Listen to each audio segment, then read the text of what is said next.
Thank you very much for coming. For those that don't know me, I'm John Scarvin. I'm part of the reference staff here at the main library. I help oversee genealogy and local history. And tonight, I hope you're ready to learn a little bit about DNA. I'm very pleased to introduce Robert Wells to us tonight. Robert is originally from Gaston County, but he has ancestors from York County, so it's perfect that he's here tonight. He's going to teach us a little bit about DNA and how he got into DNA research for his genealogy and how that can help you as well. Robert started his genealogical journey in 2010. He's a software developer for over 20 years, and his experience with analysis and solving complex problems has given him a unique perspective in analyzing DNA, which he's had great success using DNA research to verify his ancestry, which is kind of unique. So he'll tell you a little bit about that as well. He's developed techniques and strategies that have proven very successful, and I hope his strategies will also help you as well. So please welcome Mr. Wells to us. All right. Hello, everyone. Like I said, my name is Robert Wells, and I'm from Gastonia, but I've got my direct mail line originated in York County, actually in Yorkville, it would have been called at the time. And I'll go into that later. That's what I'll show you. That's how I got into DNA. My last name is Wells, but it should really be Thornburg, and I'll go through here. We'll go through some. Now, we're not going to go anything advanced today. It's just more of an introduction. It's really for people that's maybe want to get into DNA, or maybe you just got your test and you don't really know what's going on. In 2 weeks, well, it's on Thursday, on the 26th, we'll be going this. I really won't even be going over anything simple with DNA. I'm going to be going into actually getting down and dirty and showing you how the more complex stuff of how I've done what I've done. Okay. Yeah, usually. All right, just to go with me real quick, I got family ties in Gaston, Lincoln, Cleveland, and Catawba and Surrey, and Cumberland County in North Carolina. And then I've got ties down here in York County, too. Actually, on both sides, father and my mother. I started my genealogy journey in 2010 to disprove some family stories, and I'll go over what those are. They're pretty good. They're all mainly here in Yorkville, too, York County. I had my first DNA test 2010. That was a Y chromosome test, and I'll explain what that is later. Just real quick, go over what, as far as testing, reason I think why we should test is that if any of you have been doing genealogy for a while, maybe seen online trees, there's a lot of disinformation out there. Probably a lot of disinformation in your own family. I know there was mine. And because there's fathers that's not really fathers. Sometimes there's mothers that's not really mothers, and people are not told. And it can go back a few generations. And when you start looking, well, I can't get past my grandparent. I can't get past my parent. And you'll find out with DNA, a lot of times you can get past that brick wall, almost impossible brick wall. I'll go over different types of DNA and the different companies, and I'll show you I'll show you a brief overview of what I discovered, and then in advance, in a couple of weeks, I'm going to go and show you exactly how I did that. Okay, these are questions I'm going to ask you. Who in here's had a test? Okay, what companies? And Ancestry. Ancestry and 23. Okay. 23andMe. Okay. Family trees, DNA. All right. Okay. Anybody here wanting to test? Hadn't done it yet? No, I got some for sale over here, but they're more than Ancestry selling them for now. Okay, who in here don't want to test? Thinks it's no good. Why is that? You don't want to test? Why is that? You don't want to check? Well, hey, I'm going to tell you something. There's some people in my family wish I had to shook mine, believe me.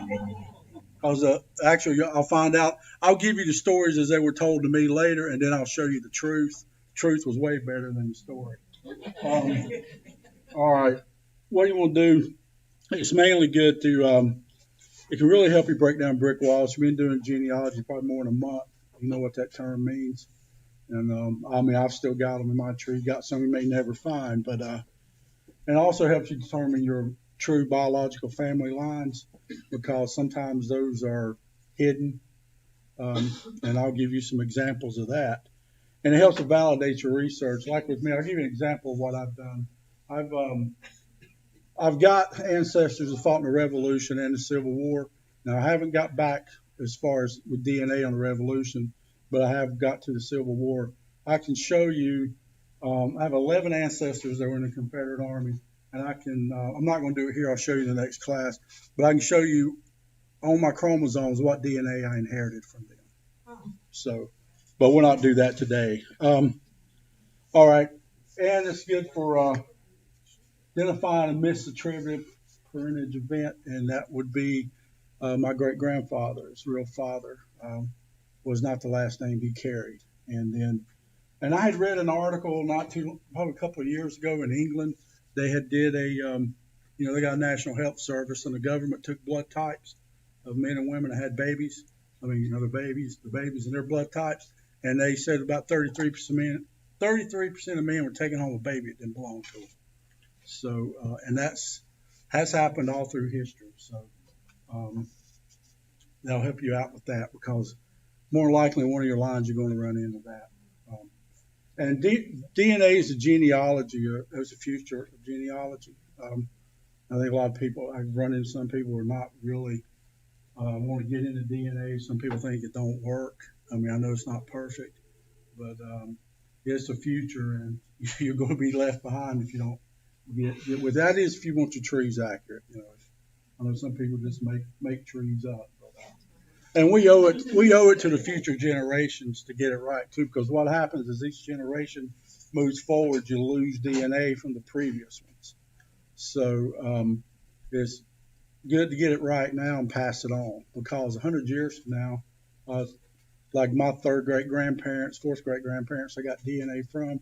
My second great grandchildren, some probably won't even have any of that. So, all right, who should you test?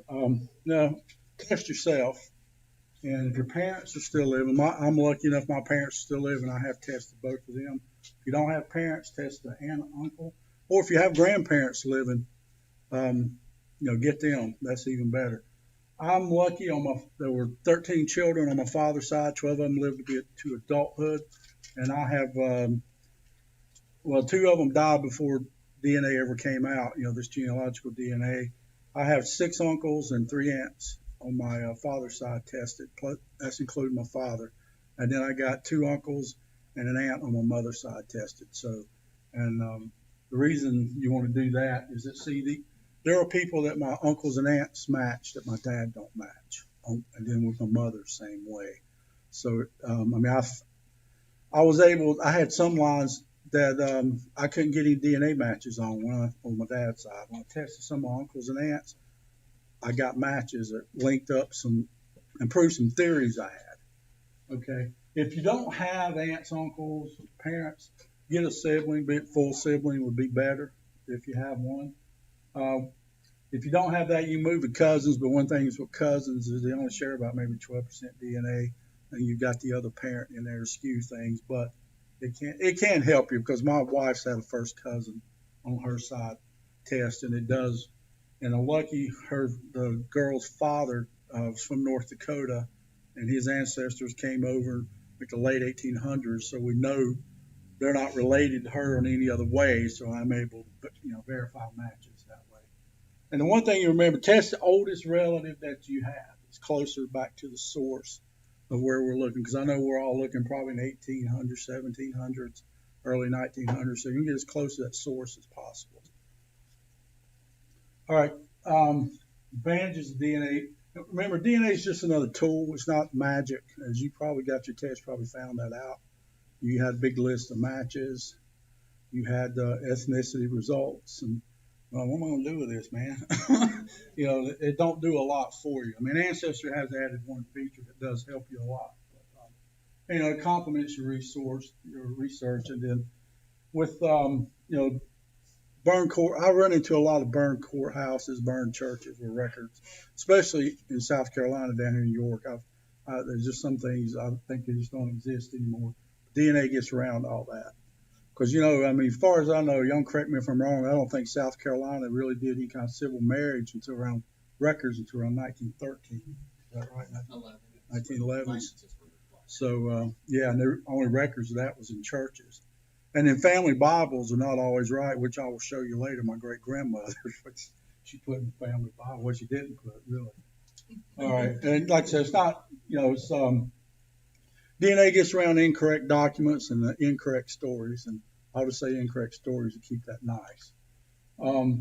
Just always remember, DNA is not a magic wand. You've got to, it's like another tool, like you go get documents, you've got to verify that that document is who you're looking for.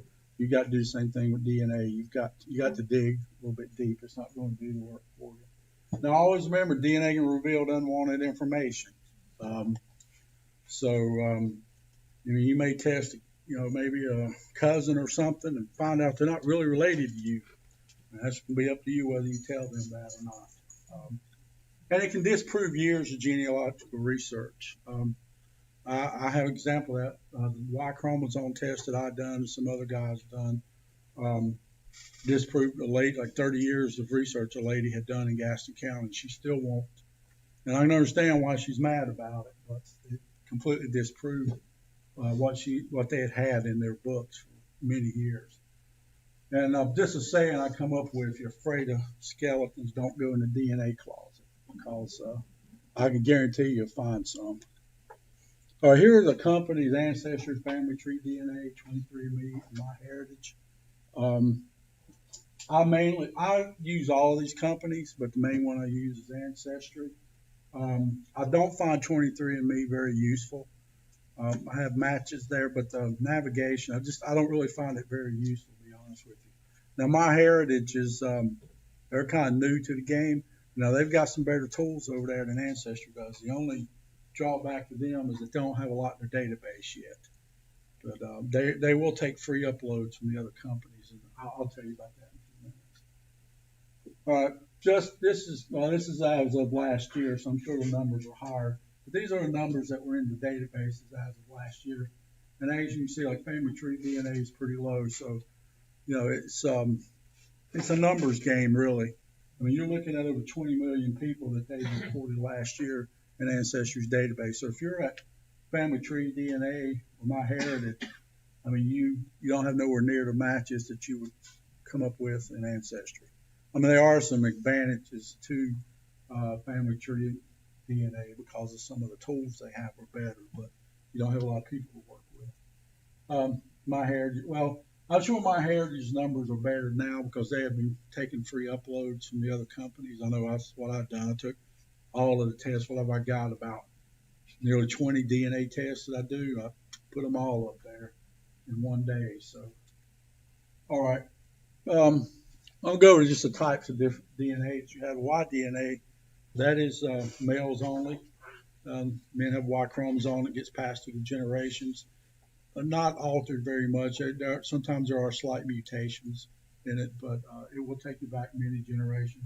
The autosomal is male and female can take that. It checks all 23 chromosomes, and it's probably good maybe for about 6-7 generations. I have had some a little further than that. That's rare. And then the mitochondrial, that's something you inherit from your mother. Both children get that from their mother. Only the female child will pass that on.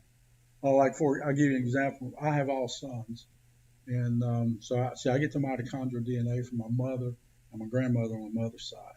You see, my sons they have my Y chromosome, but they don't have my mitochondrial DNA. They get mitochondrial from the mother, which came from her mother, and then her mother, and so on. So it's directly down. But they don't have it. You say your children don't have it. No, my children have my wife's mitochondria, not mine. Mm-hmm. They have my Y chromosome. But now, see, if I had a daughter from my wife here, she would also have the mitochondria of her mother. Now, she would pass it on to her child.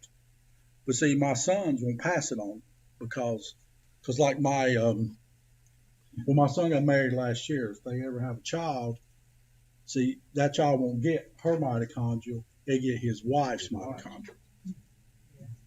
What did you say about the autosomal? I understand the Y and the mitochondrial. Yeah. Well, autosomal, males and females can take that. That checks all the chromosomes. And That's the main test that most people get now. If you go Ancestry and get that test, that's the only test you can get. It's autosomal. So if you get the autosomal, is there any advantage to getting the mitochondrial? Not much. The mitochondrial is it goes back so many generations, don't change. There's not a lot of information in there. Really, what it'll do, it'll kind of show you the origin, what part of the world your mother's line originated, and that can be helpful sometimes. But I mean, it goes back so many thousands of years that it's not going to let you break a brick wall down from the 1800s more likely. Okay, so none of them go back real far. Yeah, the Y chromosome. The Y chromosome goes back thousands of years. I'm a part. Well, the old haplogroup, they changed them around, but the base haplogroup that I'm a member of is R1b, which is mainly it's one of the biggest chromosomes in Europe, but it didn't originate in Europe. It originated in Palestine. That was around the first time that it came up, and that was probably about maybe 10,000 years ago. So it goes back. But I mean, there's been a lot of what called subclass split off of that. Mine's actually a lot longer thing than that, but the base is R1b. And but there sometimes are well, I'm not going to go in this. This is really for the other one. I won't go into the mutation rates and all that to the next class because if you're just now getting into DNA, I don't want to scare you off with all that. Okay. This is just a quick overview of your inheritance that you get with the different types with the XY and mitochondrial DNA. There's not really an X test. That's something you get from the mother, but it is kind of good to know how that's inherited. Though, as you see here, you've got a male has an X chromosome and a Y chromosome. Female has two X chromosomes. So you can see the Y chromosome gets passed down the male line here, and then your X chromosome comes down to female, and then the brown here represents the mitochondria. And as you can see, that comes down the female line, and as I'd said before, it gets passed to the male and female child, but only the female child passes that on. Now with the X chromosome, the female child gets a direct copy of one X chromosome from the father and one from the mother. But now the male child gets what's called a recombined X chromosome. It's you don't get an X chromosome from the father, only the mother. But as you can see, these two chromosomes she carries are mixed up. Is I guess the simpler way to put it as far as being recombined. And he gets a recombined X chromosome. X chromosome, you can work with those. Some it's getting more complex, but I have actually used it a couple of times. Okay, here's just a simplistic version of your autosomal inheritance. And you can see I've got these represent ancestors of different colors, and that represents their DNA. And as you can see here, you get 50% from each parent. Well, you get a different 50% than your brother or sister does. I mean, you'll inherit a lot of the same DNA as your brother or sister does, but there are parts they get from one parent and parts from another. Remember, you're only getting half of mother's and half of father's DNA. There's another half out there. Now, it don't go through and just cut it in half. It's like throwing a bunch of numbers up in the air and grab them. So when you do it again, you'll get a lot of the same pieces. But as you can see, as you go down through the generations, you see the grandchild gets around a quarter. It may vary some of each grandparent, but you see how the different colors come down to the different pieces of DNA. Well, here, see, he's only got a quarter from this grandparent. Well, see, his brother or sister over here could have picked up another piece of that DNA from his father, and actually be some DNA that your brother has that you don't have, that you're going to match somebody way on the family line down here. That's like an example I told you about my uncles on my dad's side. There were people they matched that my father didn't match, and that's why. And as you can, and you see it comes down, how it comes down to both sides. And this, I always say this is the person that's alive today. See how they've got 8 different pieces of DNA from all these different people here. And so see, that's why you will run into where you may, now if you've got a second cousin, a full second cousin, you should match that person. I don't think there's been a documented case of second cousins not sharing DNA. And if the person's, they could be a half second cousin, that's possible, because I have a lot, my family, we have a lot of those.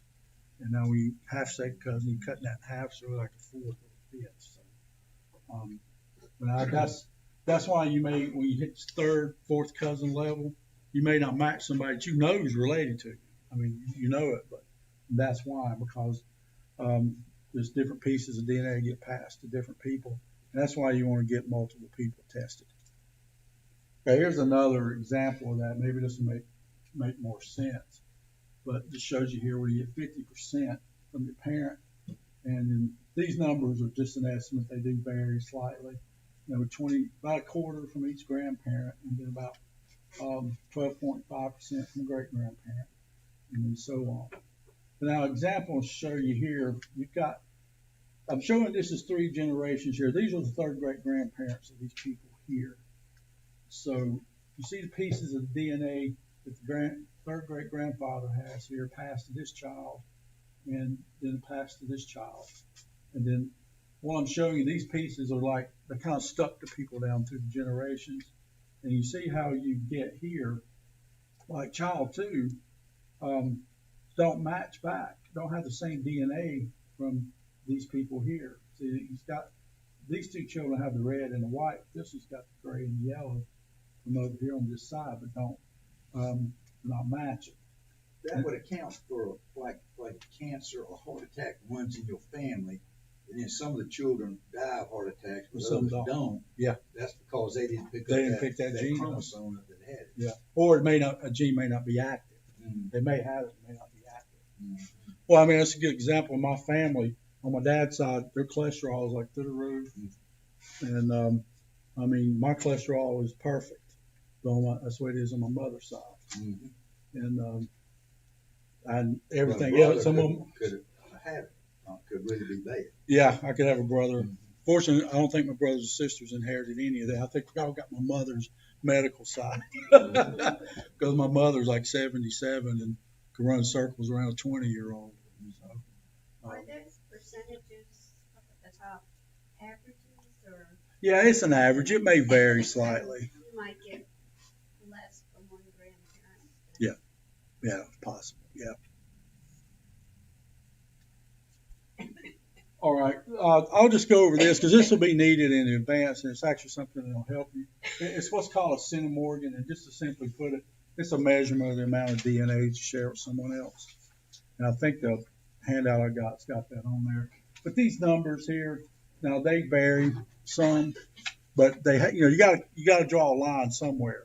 I mean, you could run up and have a second cousin or a third cousin where these numbers are a little bit higher. It's possible. I'll give you an example. One of my uncles, I got one of my uncles don't show up as close family. He shows up as a first cousin because me and him just didn't have a lot of the same. It's not a lot of the same DNA, but not as much as some of my other uncles. Now, when I seen that show up, my uncle looks a lot like my grandfather's brother. So I started checking to make sure. But then, yeah, there was no doubt he was a full sibling to the rest of my dad's brothers and sisters. But that's just an example I'm giving you as far as, the numbers will vary. Because I got an uncle named David. I match him closer than any of my other aunts and uncles.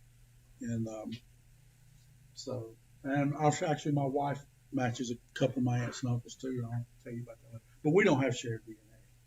And I'll give you an example. She don't like me telling people. Yeah. When I had his grandmother tested and her results come back, it was one of the possible matches. I knew him. He was a great grandson. Yeah. And it showed in Ancestry was possible second cousin instead of first cousin. Yeah. So Yeah. now that you're explaining that, I was wondering why they said second cousin and not another relationship. Yeah, not maybe a great grandparent or second great grandparent. Yeah. Oh, I recognize you. You're at the McKelvey Center, aren't you? Yeah. Okay. I heard that voice. I'm going, I couldn't see in the dark too well then. Okay, I know who you are. Okay, one more. I don't understand. I assume that identical twins get exact same DNA. So wouldn't they be 100% the same? Pretty much, yeah. I know the ethnicity results you've seen on TV, they'll come back a little different. But as far as I understand, the DNA's, well, they say they're 100%, but I'm beginning to wonder if they actually are exactly 100%. I guess not, because assuming it didn't recombine. Yeah, yeah. Because I think a identical twin, the embryo just splits, it clones. Yeah. So, yeah, the recombination occurred before the split. So, But they might look like each other, but they don't have the same personality. Do they? I mean, they could really. oh yeah, I've never known identical twins that have the same personalities. Yeah. They could really be. Usually one of them controls the other one. I beg to differ, but that's okay. As the possibly only identical person. Oh, so you and your sisters just alike? We're very much the same. Really? Yeah. It's just the ones I've known have always, they've been different. One of them usually controls the other I one. mean, one could be introvert, one could be Yeah. extrovert. Yeah. But, that's just, I don't know what. Well, speaking of identical twins, we're going to go over some of that because my great grandfather had some half brothers that were identical twins, and they were a lot of trouble. Like, unless you were actually doing genetic testing, you might have twins that were born that seemed really similar, and you got inside of the mother, and Well, the doctor will tell you if they're going to, if they don't look the same. yeah, I mean, now it would be a lot easier to tell than back in the Yeah. All right, ethnicity results. I said a folly of ethnicity results. I'll explain why I say that. I wouldn't take them too seriously because if you've done a test on one or more than one company, you'll know what I'm talking about, and I will show you. Because I got tests on all the companies, and I'll show you the differences in the ethnicity results. And I would say they're probably on accurate continent level. That's about as far as I probably really go with it. If you've got trace regions, if you read the fine print in there, the gases, I wouldn't really put a lot of stock in the trace regions. And I say if you got your DNA test just for an ethnicity result, I'd say you wasted your money because it's really just. I know with Ancestry, since I've had mine, they've changed 3 times, and they've been the first change they went through.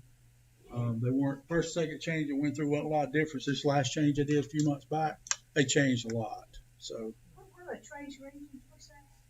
Well, if you look at your Ancestry test at the bottom, it'll say. Well, I think now it says other regions. They used to call trace regions. If you got something down at 1, 2, or 3%, it's basically a guess. They're not really sure. Regions of the world. Yeah. That's what that means. Yeah. That you come from.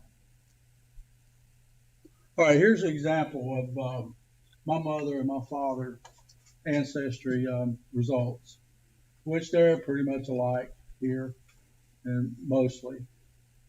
And but the problem with mine is I've got Portugal here, but my parents don't. Now we do see that's a trace region, and Norway and Sweden are trace region. Well, even Sweden. So I don't have Sweden. I've got Norway, my father, which is kind of a small percent on him too, but not Sweden. So that's one reason I'm. Well, there's especially these smaller numbers, they're guessing at what they are. Were all 3 of those at Ancestry? Yep. Here's my heritage results, and as you can see, let's look at me. I got 30.2% Scandinavian. My dad's got 25.9. Mother has none. It's their algorithms. They are it's a statistical formula basically, and then they've got regions that they're not really sure about and they guess. So and that one. And see, like my mother here's got West Asian, it shows up in her, but it don't show up on any other company, just on this one. But see, it's a very small percent. So that's hard to tell what that could be, if more likely it's nothing. Here's a recommendation I give people, especially if you've never tested or if you already have. Take your ancestry test first, because you can upload the family tree. The last I checked, there's a raw data download in there. You can download that data, and you can upload to other companies. Like with Family Tree, DNA's $19 last time I checked. You can upload to MyHeritage for free. So right there, and I know I got $99. That's the highest. They go on the test. They do vary in price. Anywhere from $59 to $99. But why I say get on the Ancestry first is because it's the largest database out there. That way, and you'll see some of the same people over in the other companies too, but you're going to have people that will only be on one company. And then you can upload to MyHeritage for free, which you'll spend about $118. But if you go down here and pay for all these tests, you'll spend roughly that. That's when they're not on sale. Okay. All right. I'm going to go over what I discovered. That's just a brief breakdown of what I discovered. Like I said, I'll give you a quick story about my direct mail line. My last name is Wells. The name comes out of Cleveland County. That family's genealogy is documented very well. They have there's a house over by the Kings Mountain Battleground where supposedly John Wells helped soldiers and all that, and comes down to a man named Lawson Wells, which is in my great-grandmother's family Bible, my great-grandfather's family Bible. And I remember when I was a kid asking my dad, "Oh, these other Wells in the telephone book. I've never talked to them. How are they related to us?" My dad said they're not. I said my grandfather, which is my great-grandfather, took the name from stepfather. Oh, okay. And then the other story told me is that my uncle told me stories that his grandfather used to tell him he had some brothers that caused a lot of trouble in York, and his father did too. And the last time he seen his two twin brothers, a posse was chasing them out of town because he burned the sheriff's barn down. Okay, well, I'm like, yeah, okay, whatever. Okay. Well, when I started doing my genealogy, well, let me go back over this because I don't want to go over the other things in the other slide. I'll just show you what I proved. My second great-grandmother, which was my great-grandfather John S. Wells, where the problem occurred, she actually had a child by her sister's husband. And then even with her father, I was not sure she was a camp because the father was killed in the Civil War, and there was differences in the records, census records, death certificates, and everything. So I was able to prove that. Through my great uncle Thornburg, father and child, while he's hiding from the law, I'll go over that and why that was important. And this is my great grandfather's half brother. It's one of the identical twins I had told you about before. My mother's last name is Williams, out of Union County, North Carolina. If anybody in here has got Williams, Smith, Jones, or Johnson, they're all about as hard to figure out. That one took me a while. If it wasn't for DNA, I might still be looking at it. And then I'll show you how my wife is related to my Uncle Donald, actually to my Uncle AC, my Aunt Virginia, and another one of my uncles, I can't remember. But not my father. She don't have any shared DNA with my father, which means she don't have any with me. We are seventh cousins, which if you're husband or wife, and you're all from this area, a good chance you may be sixth or seventh cousins, which is nothing more, more like sharing DNA. If you do, it don't matter. And I discovered an unknown grandson of my Uncle Joe, which is on my mother's side. My cousin Troy died back in 2007. And then when I put a test on 23andMe, I found a son he didn't know he had. So, all right, this is my great-grandfather, John Stanford Wells. His true father was Joseph Thornburg, and Joseph Thornburg was from Gaston County. But he had set up a distillery in York, about a mile and a half south of Yorkville, and I'll go into that a little bit more. And all right, I was able to prove with the paper trail and the DNA who his real father was. And what I want to show you here, this is my great grandfather's obituary, and it lists here his sister, which this was a half sister, and a brother. This was a half brother. But the biggest thing, and obviously he died before my great grandmother, so she was the one that gave the information. And my great grandmother didn't like her mother-in-law, and she didn't want anybody talking about the fact that this was actually my great grandfather's stepdad. So nowhere where she wrote anything down, she actually wrote down his father's real name. It was always stepfather. So, and this is a family Bible. I don't know if you can see it very well, but my great grandmother wrote this out. She puts the name of the stepfather. The mother here, that's not even nowhere near her mother. That's actually his mother. Yeah, that's actually her grandmother right there. So his father, Plato Durham Hopkins' father. So she don't even put anything in there. Okay, here was another one too. My great grandfather was born in 1885. So if you've done genealogy more than 2 weeks, you know the 1890 census pretty much don't exist, other than about 6,000 records. So this is the first real record I could find him on, was in Yorkville in 1900, and he was right here. And it shows him born 1886, but that's wrong. He's actually born 1885. But and he has a sister here, it's Josephine. She's a little bit older than him, and she's actually was thought to come from Joseph Thornburg too, but she is the one that actually came from her sister's husband. This lady here had the same Thornburg story in her family, and then when she did DNA and started looking, I found out it wasn't true.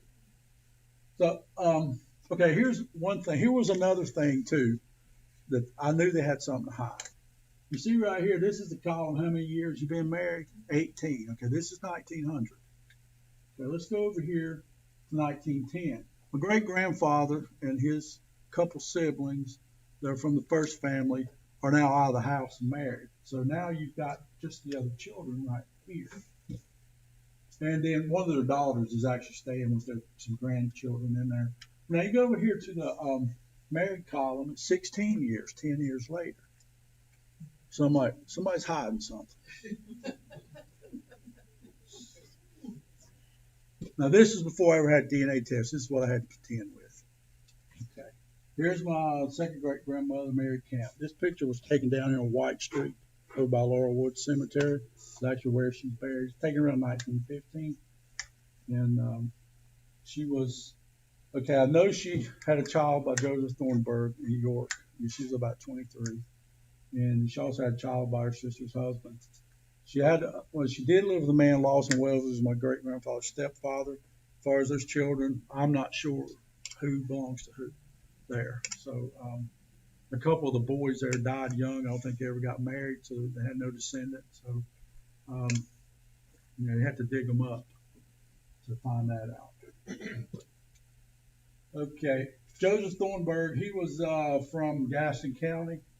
He had a family there, had a wife, her last name's Summy, and he had a whole family there, about eight children.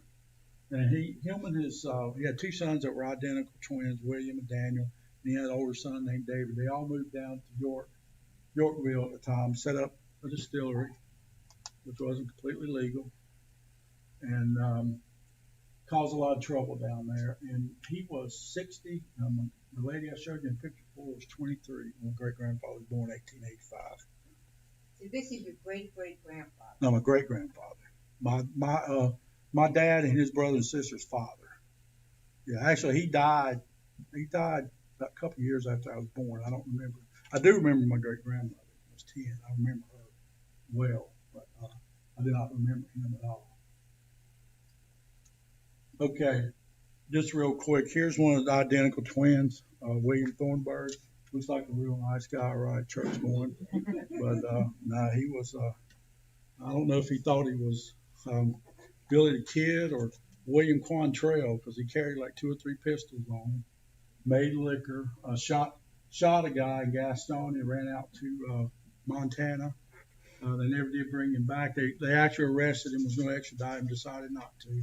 He did 60 days in jail for adultery. That's what most time he did in jail for all the stuff he done. But this is just a breakdown of him. And the reason I'm bringing him up is that when he was, I had I know a lot of newspaper articles on him when they were chasing after him. And I thought, or after about September of 1888, the governor of North Carolina put a reward out for him and his brother. And I didn't find anything until 1894 up in Montana after that. So I thought they just took off. And then there was a daughter born here by his wife that he left behind here. And I'm like, well, I think she might belong to somebody else. So I always make an unknown father pick the child. Well, I got DNA matches going back to this lady, which I know while he was out sneaking around, he fathered a child before he ran out west.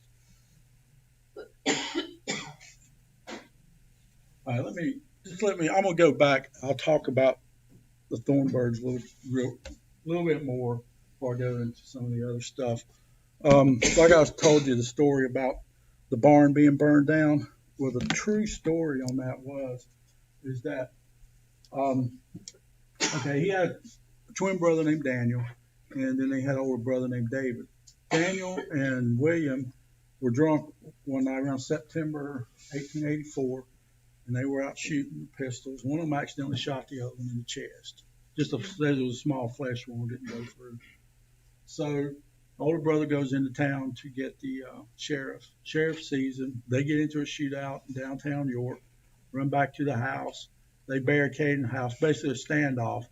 Sheriffs and deputies show up, and the Thornburgs have got them way outgunned. They've got repeating rifles, and the sheriff's deputies, they still got those old Colts that are ball and cap from the Civil War. These guys got repeating rifles and 2 or 3 pistols apiece on them. And he tries to flee. They put him in a buggy. He's all messed up on chloroform because Dr. Bratton had come out and treated him while all this is going on. They throw him in a buggy, take off up, get across the border in North Carolina because his Uncle Forbes had a distillery up there. And they just need to get out of North Carolina. Well, they called him on the way up near Allison Creek. But now the one brother, David, while they were going after him and his brother and another guy that was with him, older brother David goes down and burns Sheriff Glenn's barn down. And he just built it just finished a week and a half before, and he set it on fire. And well, he was charged with it. Now he was found not guilty, but he did it because the story even got passed down to my illegitimate line. And so that was one thing I used. I'm like, well, I know I got the right people because I had this story. And and there's way more to these guys. I've wrote a whole paper on them. I could do a 2-hour presentation just on these twins and their dad because there's everything from presidential pardons and murder, arson, just all kinds of good stuff, adultery, children everywhere. Well, see, one good thing. Okay, I can get you a minute. One thing with them, and here's one thing you want to look at, one little trick. Okay, these boys here were about the same age as my second great-grandmother. It was their father that fathered my great-grandfather. And I'm sitting here going, well, I wonder if that's true. These boys are the same age. I think it was one of these boys here. But it wasn't. And how I know that, Joseph Thornburg had a wife named Mary Summey in Gaston County. If it had been one of these boys, I'm going to have DNA from the Summey family. And the people over on the other family are going to be closer related to us than they actually are. I have no Summey DNA. My father, none of his brothers or sisters have no Summey DNA whatsoever. So that tells me it wasn't the younger boys, it was the old man that was the father and not the That's one trick you can use. You want to look down at the female DNA. And that was one way that I had looked at where my great-grandmother, Mary Camp, had a child by her sister's husband. Is because his last name McCullough, which is in York and Chester County. A guy named William McCullough worked for Joseph Thornburg at his distillery and was even arrested with him in 1885. Well, the lady that got DNA tests done, she's not testing any Thornburgs at all. She's testing all kind of McCulloughs and Reeds. See, Reed was a maiden name down that family line. Well, her sister's husband was William McCullough that was working at the distillery. And he later took off to Florida, disappeared, and she changed the name back to her maiden name. All her children camped. There's a bunch of camps around Gaston County are really McCulloughs. Like where Wells is up there are really Thornburgs. And none of them have actually contacted me yet. I'm waiting on it. It's coming. I'm ready for it. All right, let me get over to the Williams real quick. This is my second great grandfather James Williams and second great grandmother Millie Newell. They're from well, Millie was from like over in the eastern part of Mecklenburg County, like where it borders Union, and the Williams are all from Union County. His name's James Williams. There's all kind of James Williams in Union County around the time he was born around the 1850s. His father was killed. Well, he wasn't killed in the Civil War. He died of disease. And they had moved up to Burke County before the war, and that's where he's enlisted, and that's where he's buried, his father. And then the family moved back down to Union County sometime after that, before the 1870 census. And the bad thing is that his father's name was John Williams, and the mother's name was Emmeline Helms. There's all kind of Helms in Union County. So, man, this is really, this is a very different one, most difficult lines I ever figured out. But the good thing is there are so many Williams. When my mother did DNA testing, that solved it for me. The original theory that I had when I was doing this line was correct, but I didn't know it because I had some gaps in my paperwork, and I could not say, yeah, I got this right. I wouldn't do it. People will want me to share the information with them. I'm like, no, because I don't know it's right. They'll throw it out there, and it'll be on Ancestry, and you know what I'm talking about if you've been out there more than a month. But I wouldn't put it out there, but I was able with DNA to prove the line. And that's something I'll go over in advance. I'll go over how I did that, because this one here was really difficult. Okay. Here's just an example. My wife hates this one.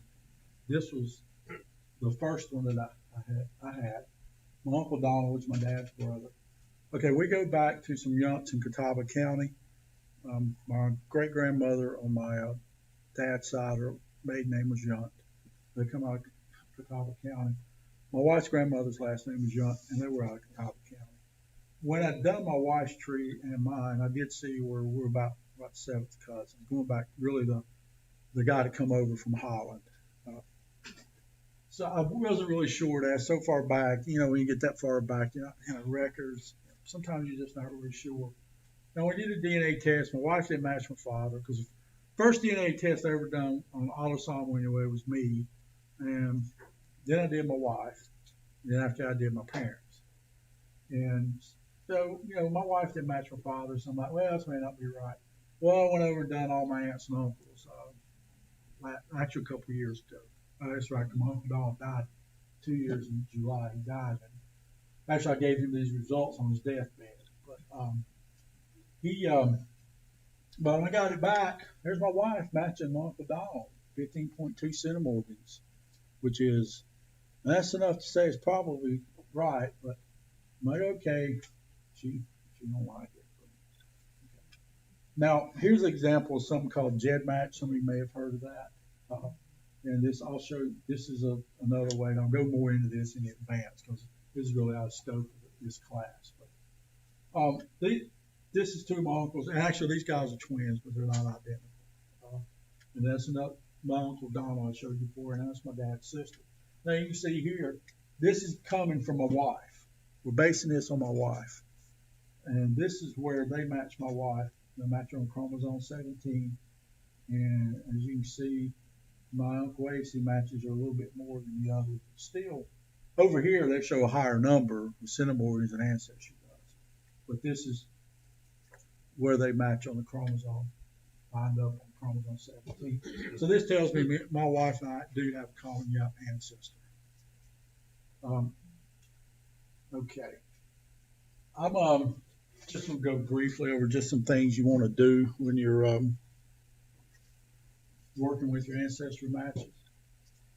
If you notice in the ancestry, you got a notes field. Use that thing. I mean, make all the possible notes you can think of. Because I know if you're like me, you'll get on something else comes up. Who knows? You know, something blows up on a car, or you know, I got ham radio operator, I got ham radio club stuff I go do. It might be a month before I get back to something. So, you know, and before you start really working DNA, make sure you know your tree really well. Understand where your different, you know, you recall where your family lines come from. It helps you when you're working with your DNA. Okay, one thing you want to do is when I'll give you an example. I got a lady. Her name's Gail Miner. My dad's great grandfather's name Plato Hopper. He was from Clover. Had 23 children.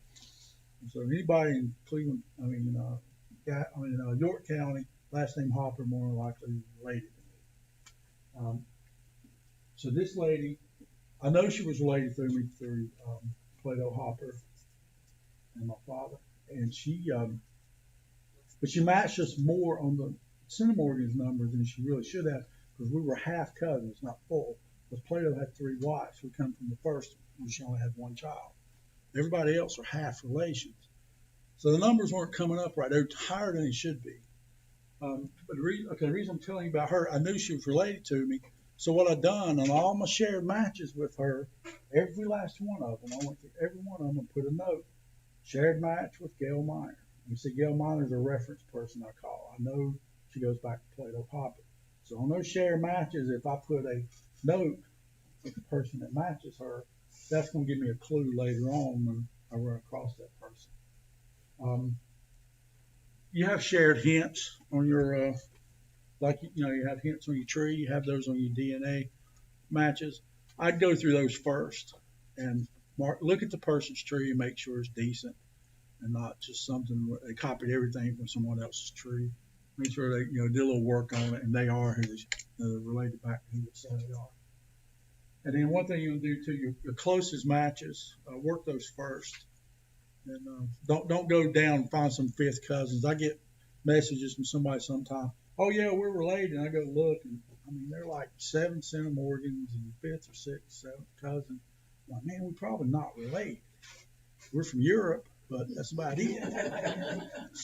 I mean, work your closest ones first, because what'll happen when you work your closest matches, and you make notes on those closer matches, they're going to show up on other people, like further, more distant cousins. They're going to show up under their shared matches, and you got to know.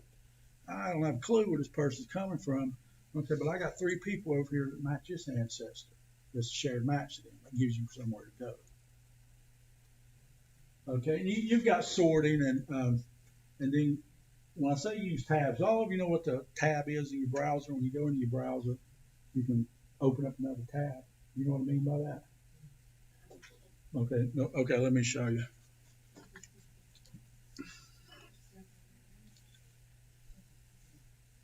Okay.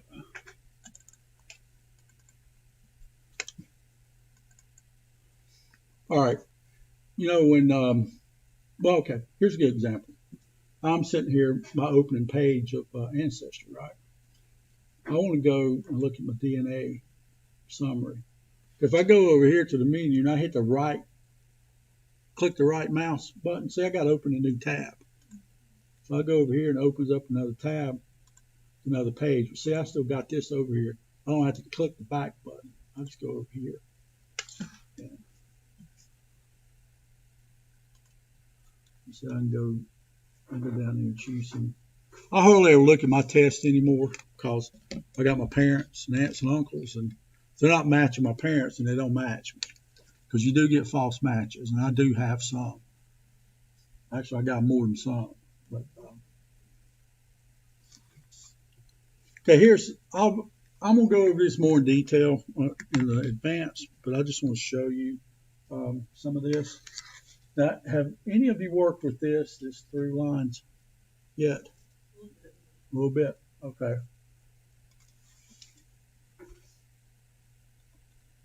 Well, what it'll do, you have to have a tree, a public tree, which I created a separate tree for this because I didn't share my tree before. Because all my documents that I have up here. Everything I've ever done is up here as a backup. So I don't share that. I'll let people have it if they ask, but I don't put it out there for everybody to come grab. But I'll put a skeleton tree up here for us because if you don't have a public tree, this is not going to work. If I go down here, see, here's Joseph Thornburg. I wonder if he's really. If I go here, so what it does is show. Okay, these are his children, and these are DNA matches that come from his children. So here's my great grandfather, and I'm not going to click on these because most of these tests down here all belong to me, and I got a couple first cousins that have tests, so that's not really showing us anything. But these are children of Joseph Thornburg, and as you can see, if you click on here,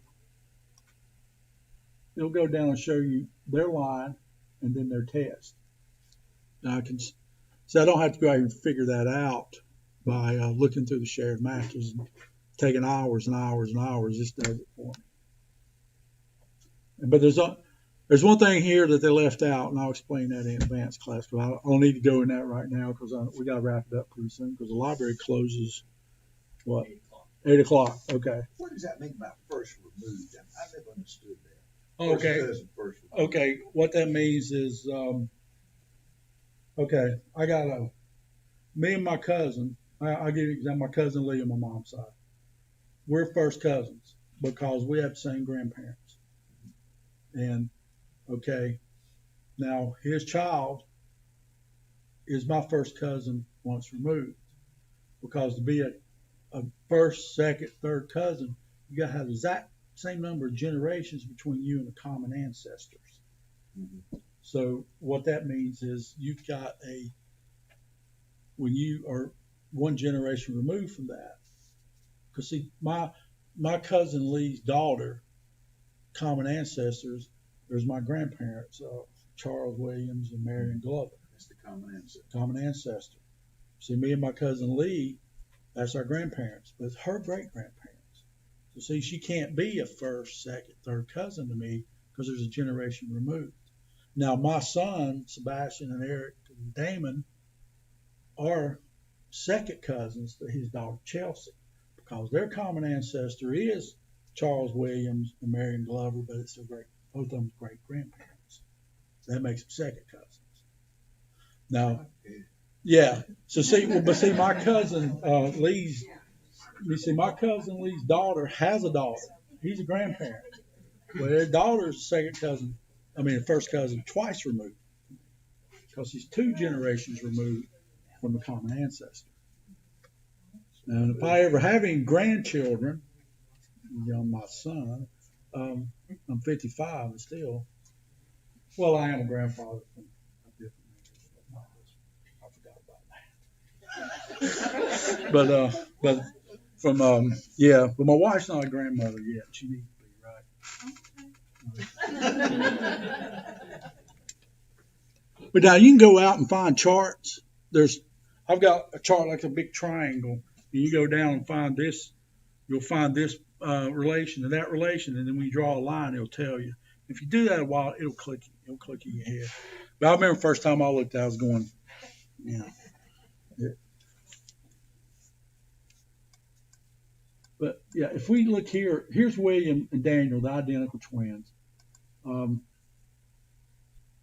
Okay, this person here, this is why he matches my father at 56 centimorgans. This is a really good example. If I go over and look at this same person on my Uncle David, match my Uncle David like 127.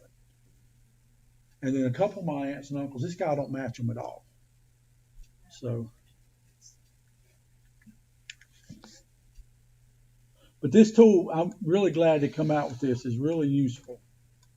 And this is, that's the other twin. But here's something. This still doesn't prove. Here's a good example. This guy here, Caleb, which is my great grandfather's oldest half brother. I mean, he was about 30 when my great grandfather was born. I'm still not sure he belongs to Joseph Thornburg because he did not appear on the, let me see, the 1850 census. He didn't appear on it. He was on the 1860 census, but now he was showing older than this girl here, Frances. I think he was someone he took in, and this is a person that one lady I told you about that didn't believe in DNA. That's where she comes from. Sometimes I wonder maybe why she don't take a test because I'm not certain he comes from. Now I'm seeing 7 centimorgan match with this person, but that's not enough for me to say because that can be a false match at that low number real easy. Well, that's taking your tree and comparing it to other trees that are out there. Yeah. So if the other trees have errors in them, then what looks down could be an error. Yeah, that's true. But one thing with this is that I don't think there's this many errors. All these children here. Well, see, that's one reason too. When I did this, when I first started doing my DNA research, I researched all these brothers and sisters of going back generations. I'd research all of them, so that way, and it really come in handy now. Like my great grandfather's brothers and sisters, I researched their families, and even going back another generation, I researched their families. I even went down and found people alive today, linked to them, and even gave them a call. They thought I was crazy, some of them,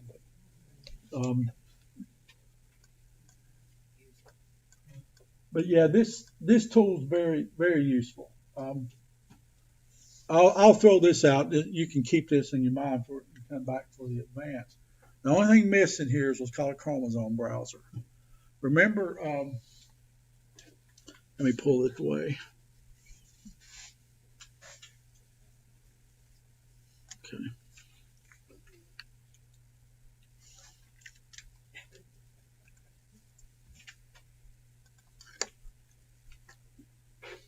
Well, this is kind of a version of a chromosome browser. See, this shows you where you match on the chromosomes, right? Well, now, what would be really good is over there at Ancestry if you should got all these people that are coming off this one ancestor, they're matching DNAs with them, and all these siblings of your great grandfather or whatever. If you could click and come up and show you this, well, hey, yeah, okay, we're matching on with this person coming from William Thornburg, but where? Where are we matching? We got numbers, but it don't tell us where on the chromosome we match.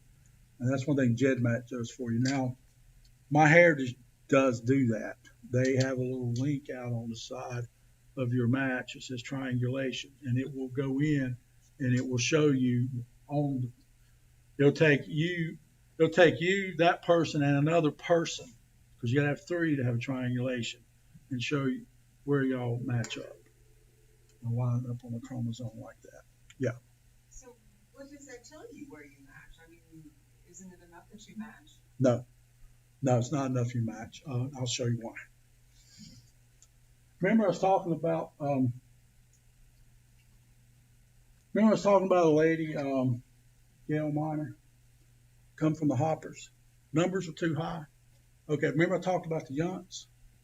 Okay, here's Gail Miner and Brenda Bahila, which is the mother and daughter. They come from Plato Hopper.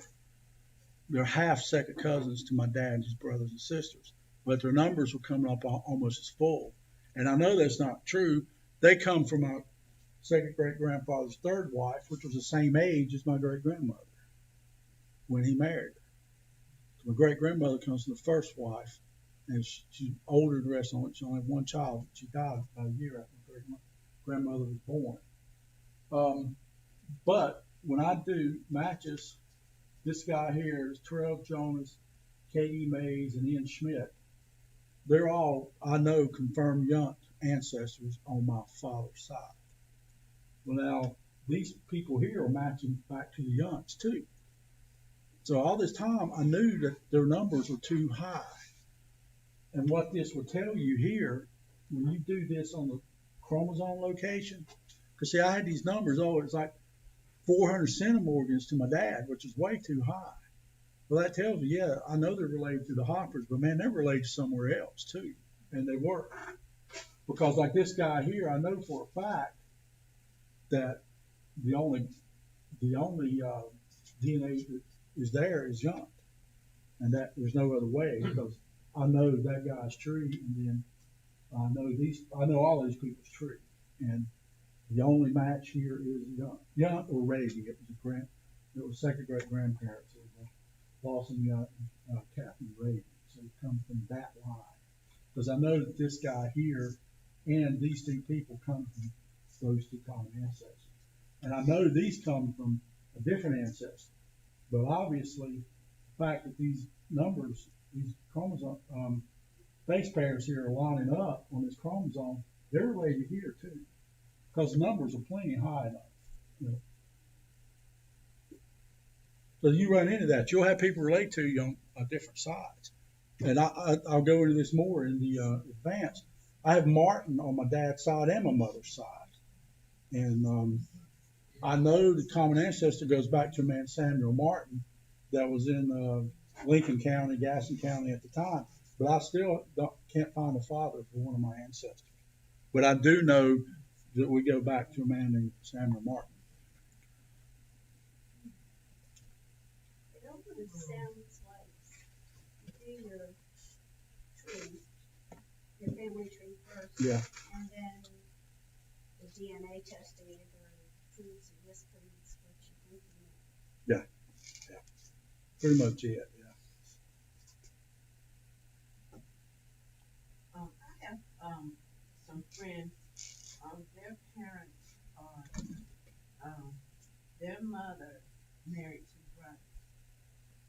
How would their DNA, what would that look like? Would that be? They're double first cousin. Yeah. Yeah. Probably almost like a half brother sister, even a little higher. That's why it's illegal to marry a double first cousin. In North Carolina, you marry first cousin. From what I understand, but I know double first cousin you can't because it's like marrying a brother. Is that a law? Is that an actual law? Oh yeah, yeah, oh yeah. So they would show up as like a half brother. Yeah. Because think about it. Well, hey, I'm glad you brought that up. The identical twins married sisters. They weren't identical twin sisters, but they were sisters. So their children, yeah, they were probably almost brothers and sisters. Not quite, but close. They had to be related more than a half sibling because you got two identical twins, two sisters. Yeah. So I would guess, come to think about it, if you got two identical twin sisters that married two identical twin brothers, those children would be brother and sister. Very small tree. Genetic. Yeah. So when you get married, you're given a blood test, and the state is figuring that out before you get married. No. They're checking. Well, they used to require blood test. That's why I got married in South Carolina. I didn't feel like going through that. Me and my wife came down to New York. They don't do that in North Carolina anymore. There's some kind of something to do with RH factor or something like that. They check for. I don't know. Maybe somebody here's a nurse could tell me what that was, or a doctor. There's something they were checking for, and I think blood types. That's what it is. Some blood types are not compatible with each other, and that's what they were checking for because it can cause problems. But I think they got ways to get around that now, so they don't. I know they don't. Yeah, they don't do blood tests. So it's just a law that you can't enforce. It's a law, but As far as cut. Oh yeah, if they find out about it, they can. Yeah. Some states. Yeah, some states it's illegal to marry first cousins. I don't know why anybody do that anyway, but crazy. Yeah, but that's I was around most of my first cousins when I was a kid. They were like brother and sisters, man. I guess those are the really first friends I ever had in my life. So yeah, I don't get that one. Second cousin. Actually, I got some second great grandparents on my mother's side that were second cousins. They come from Yadkin, Surrey County, like Quaker place. All right, any other questions?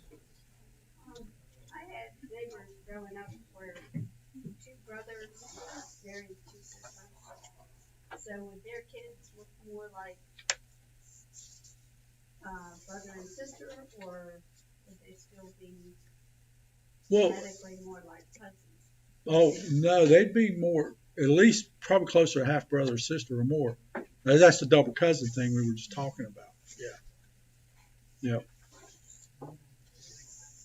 They don't look anything alike. Well, it's like brothers and sisters. No, those genes get threw up in the air, man, and those base pair, recombination.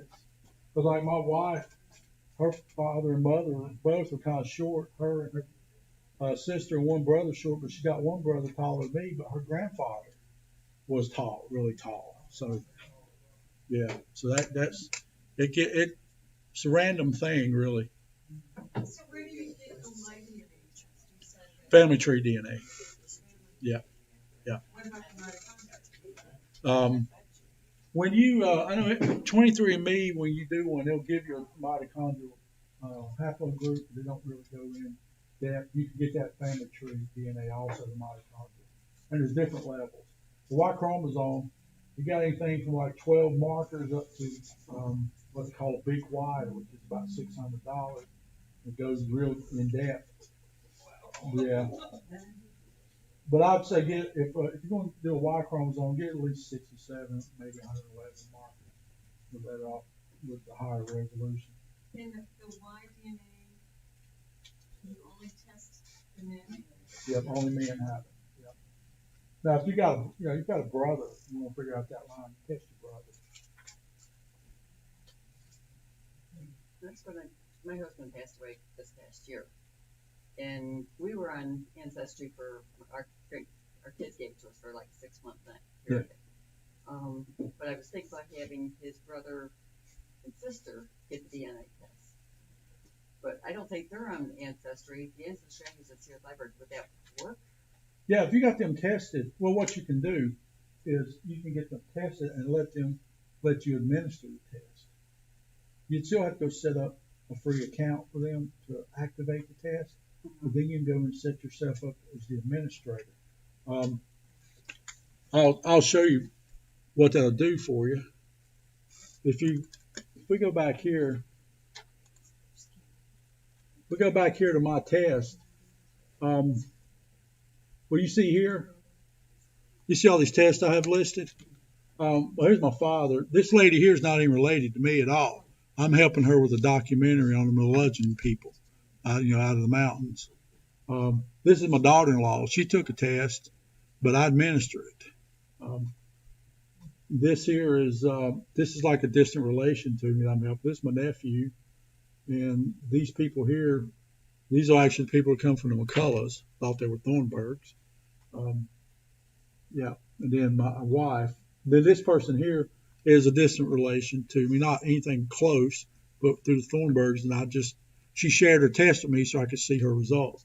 And what I mean by that, you know how you go to somebody with a private tree, and you send them a message, hey, share your tree with me, and they'll send you an invitation, and then you see that tree, you do the same thing with DNA results. Other people. You can, I don't want to go over too much here, but I can show you. Okay, yeah, we got time. I'll show you how to do that right quick.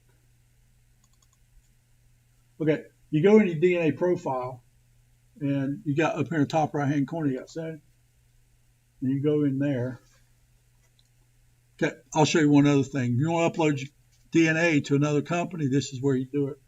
See, download raw DNA. So if you want to go to another company, it's the same place you go. But let's get back to what I was talking about with the sharing of the results. So if you go down to the bottom of this page, you'll see here where you can share the results. You have different roles that you can give them, like guest or a manager.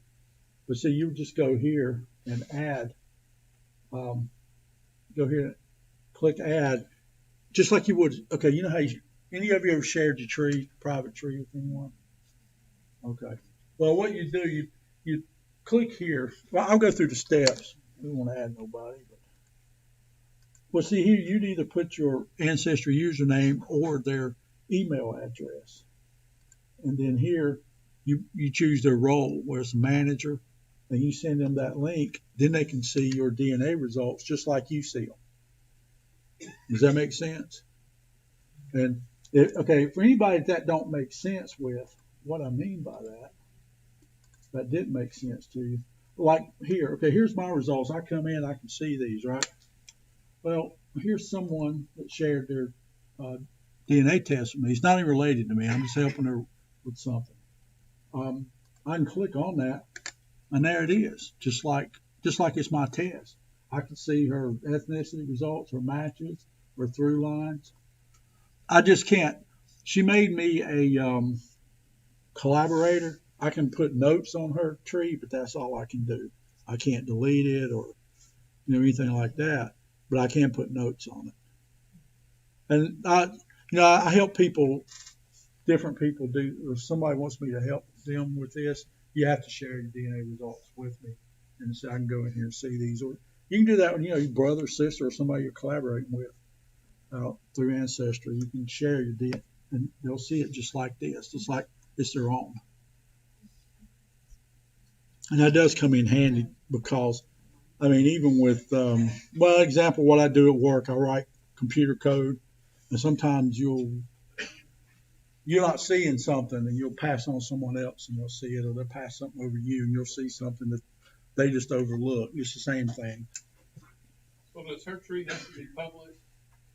No, okay, this really don't have anything to do with trees. This is the DNA. Yes, just like, well, yeah, you know how any of you ever sent a message to anyone asking them to share their private tree with you? Okay. Well, that's not a good example then if you hadn't done that. But it'd be the same way because if you've got a private tree on Ancestry, you'll run across it with the DNA matches. You'll see where you have links, but then some of them will say a private tree. And I've gone in there and I'll send these people a message. I can tell by the share matches. Hey, looks like we're probably related through Joseph Thornburg or Plato Hopper, and I'll send them that message. Sometimes they'll come back and say, "Oh yeah, I am," and then sometimes I'll ask if they'll share their tree with me so I can see it. It's the same concept. Yeah. So what do you see if you click on that 194 shared ancestry? Oh, okay.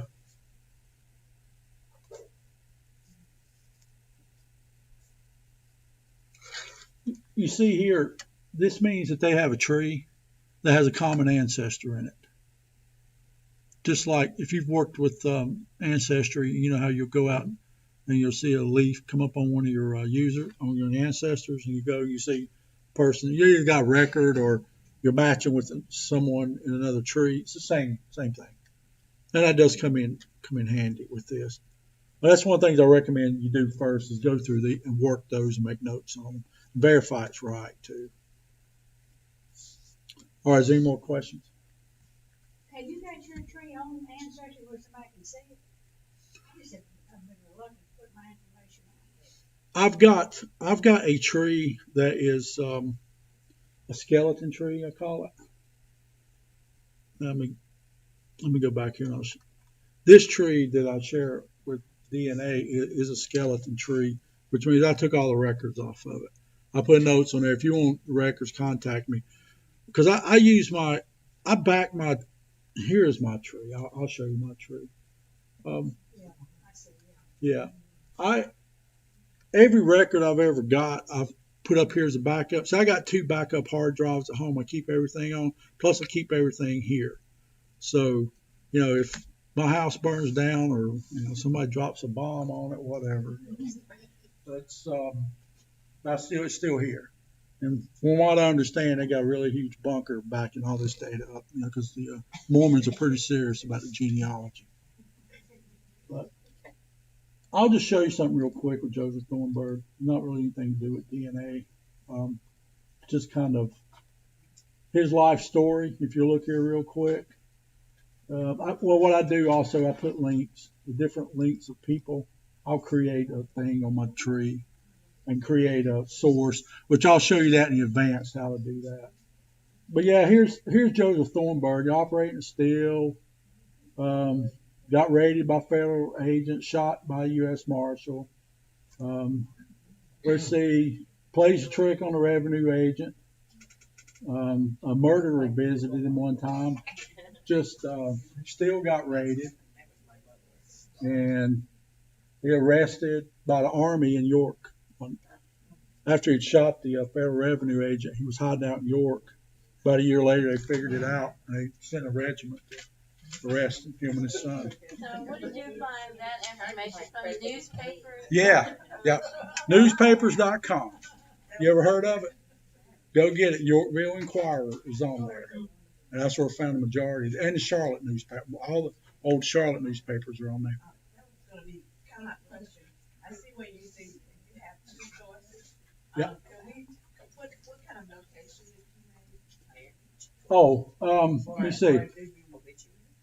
Oh, okay. Like with this, this is in the Charlotte Observer. If I go back up, well, okay, now I got some from the National Archives. Yeah, I got that from the National Archives, and then let's see, there's some more somewhere. Sometimes the line is hard to find. But even with this, he broke his leg. I got that out of the newspaper. Now this one here, I got this at the McKelvey Center. That's why they Did anybody catch up with him? let's see, The here. one who's got the family in Gaston County, and got a family in Yorkville. Yeah. That's bigamy. Yeah, well, no, he never married my great grandmother. Never married. I see. Yeah.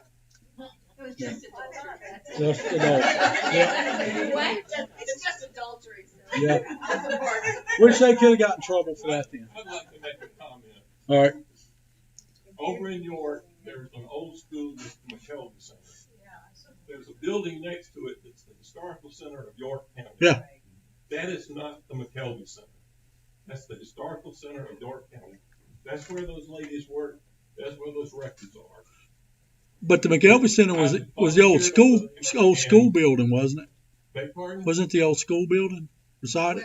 Yeah, they're all in there. It's a campus, you can refer to it as a McKelvey campus, but it gets, what he's getting at is, what happens is, when you tell people to come to McKelvey, they go to the McKelvey building and they're upset because it's locked. It was, yeah, we moved in 2014. Well, when I retrieved these records, that's where it was. Yeah. Yeah, that was back in 2010. When I retrieved these records, that's where I took a picture of them at. I don't even think you were working there then when I got these. I was. Oh, you was? Yeah. She remembers me, man. All right, we need to wrap Any other questions for Robert before we wrap it up this evening? I do want to encourage you to attend the second half of our presentation. That will be an advanced class. That will be on a Wednesday evening, not Thursday. Wednesday, June 26th, which is in 2 weeks. Same time, 6 o'clock in this room here.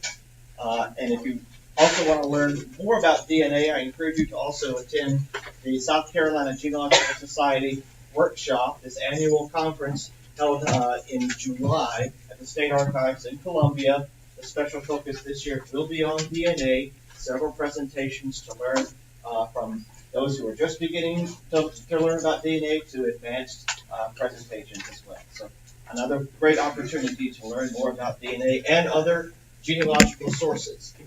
Registration is on the back, and inside is the complete agenda.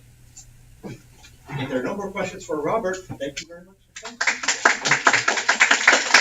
You should have one of my cards. It's got my website. I have some videos up there going over some of these more advanced topics too that you can look at. I've also got a flash drive over here with about 20 videos on it going over anything, beginning topics all the way through advanced.